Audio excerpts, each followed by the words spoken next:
This is how to reduce the power of a narcissist, so they submit to you forever. Are you grappling with the daunting challenge of breaking free from the toxic clutches of a narcissist? Despite your earnest efforts, do you find yourself repeatedly ensnared in their intricate web?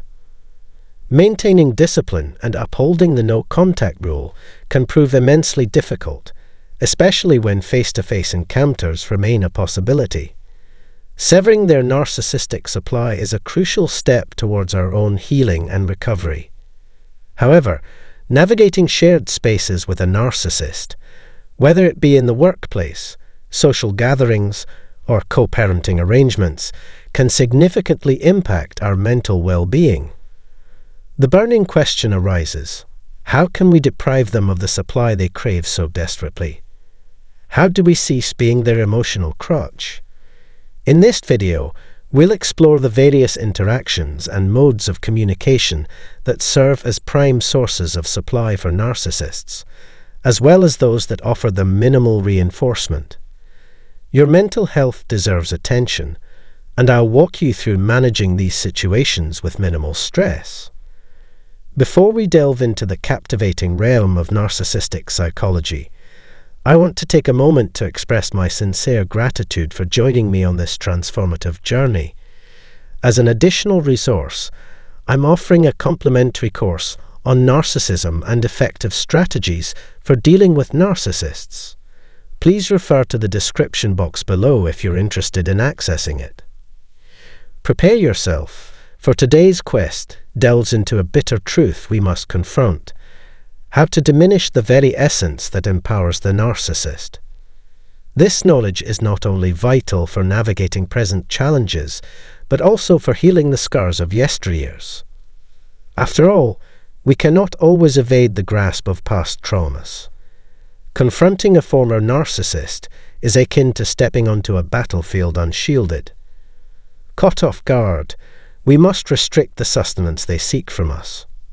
So, buckle up and embark with me on this journey toward emotional emancipation. For narcissists, nothing rivals the euphoric rush of being in your presence, orchestrating turmoil within your psyche. And if physical proximity is unattainable, even a virtual encounter will suffice.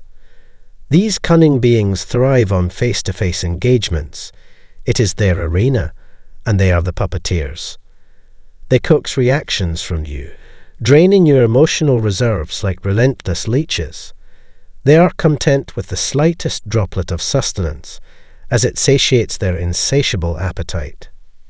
It's no wonder these zealots will go to great lengths to be wherever you are, infiltrating your workplace, gym, grocery store, and even endeavoring to win over your social circle. They are adept manipulators who understand that while you may ignore their calls, texts, and emails, face-to-face interactions are their forte. They employ charm to resurrect fond memories, elicit laughter, and coerce you into acquiescence. Conversely, they possess the capability to push you to the brink, intentionally provoking explosive reactions to feast on your emotional energy. If you find yourself entangled in their labyrinth of falsehoods and deception, the golden rule is to steer clear of them as if your life depends on it. But let's be real. Sometimes, whether due to shared custody obligations or collaborative projects, you're stuck in their orbit. Fear not, my comrades, for I bestow upon you these vital pearls of wisdom. Tip number 1, your ultimate defense. Limit interactions with these twisted beings. Don't fall for their irresistible charm. Instead, keep conversations strictly superficial and devoid of personal involvement. We're talking about ice-cold, robotic exchanges here, folks. Unless it's work-related, avoid getting tangled in their web. Resist the urge to reminisce or reconnect with the past. Here's the clincher. Remain composed, unruffled. Don't let them get under your skin. Once the conversation naturally winds down, feel free to make your exit without a second thought. Now onto the second gem of wisdom. Brace yourselves, as this is next-level guidance. Embrace emotional detachment as your shield. That's right. Tap into your inner Spock and showcase stoicism. Conceal any trace of sadness, anger, fear, or emotional turmoil. Why? Because they thrive on your reactions like bloodthirsty vampires. They're banking on extracting emotional fuel from your responses. They might even try to turn your politeness against you. But fret not, for we've got your back. Even if they push your buttons, resist the temptation to take the bait. Don't stoop to their level by engaging in verbal sparring. It'll only escalate matters. Remember, any emotional response only confirms to them that they still wield power over you. Find your inner peace, stay calm, composed and unflappable. Don't let a single ounce of your emotional energy slip through. With these tactics at your disposal, you can navigate the treacherous terrain and diminish their impact on your well-being. Stand firm, my comrades, and keep your emotional radar hidden from these manipulative souls. Now let's dive into the third tip. Hold on tight, folks, because this insight is pure gold. Pay close attention, for this counsel is priceless.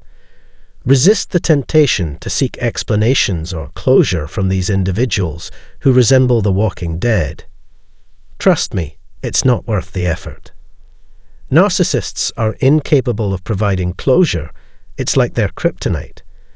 And if you try to hash things out with them, they'll sniff out your vulnerability like a pack of hungry wolves, exploiting it to their advantage. I'm pretty sure that's not the outcome you desire, is it? So, my comrades, let's heed this counsel. Distance yourself from their presence. Find an excuse, concoct a clever reason if need be. Let your creativity flow. Whatever it takes, minimize physical contact to the fullest extent possible. We're talking ninja-level evasion skills here, folks, and there's no margin for error. Now, prepare yourselves for a mind-bending query as we unveil tip number 4. What form of communication yields the least narcissistic supply? I must confess, it's not a straightforward answer, but after meticulous deliberation, we've arrived at a conclusion. If you must engage with these energy-sapping entities, opt for written communication. Yes, you heard correctly. Not only does this provide the bare minimum of fuel for these loathsome narcissists, but it also grants you the chance to craft your message with precision, free from the sway of your emotions. Talk about a double victory. In summary, we acknowledge that completely severing ties with these vampires may not always be feasible. Life throws curveballs, doesn't it? Hence, it's vital to know how to handle them while reducing their ability to exploit us for their daily fix of fuel. And here's a handy hint. Treating them with indifference, as if they're invisible, will sting like salt in their festering wounds. Be assured, they'll slink back into their murky lairs like the desperate, slimy creatures they truly are. Now, let's confront a scenario that might feel like an unending nightmare. Picture yourself ensnared in a realm where encounters with these narcissistic figures are unavoidable. I know, it's a truly daunting prospect. So, if cutting off contact or ignoring them isn't feasible, shift your focus to minimizing your exposure to them as if it were your primary occupation. Embrace the strategy of the grey rock method, treating them as if they carry a contagious ailment. Take every measure necessary to reduce your interactions with them to the bare minimum. We've come to the culmination of today's eye-opening counsel. I trust you found it profoundly impactful. Don't forget to drop a comment below and share your insights. Thank you for tuning in, and until our paths cross again, may the journey toward healing commence.